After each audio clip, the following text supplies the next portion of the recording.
ku beetabye mu kusaba kuno era abawaddeyo ssente kubaddeko ne ssenkulu wa Delta TV ow'ekitiibwa Dr. Augusta Olentake ng'ono awaddeyo obukadde bwa siringi za Uganda 10. Maaso ga Katonda njagala okwebaza abantu bano bonna olw'okuwagira emirimu gya Ntake. Bannange mwebale nnyo, mwebalire ddala. Amiina. Zengale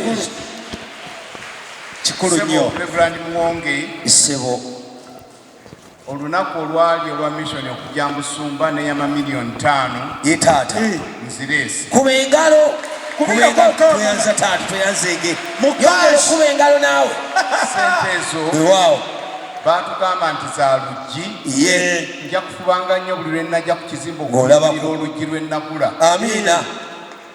Naweereddwa ebbaluwa eyampise wano weewaawo ng'eriko omukono gwa DS ddala neyanzizza nnyo neyanzeege. Amiina. Mu biti ebyo bibiri essebo kyeka ya $10,000,000 kuba engalo munnange ow'ekitiibwa Augusta.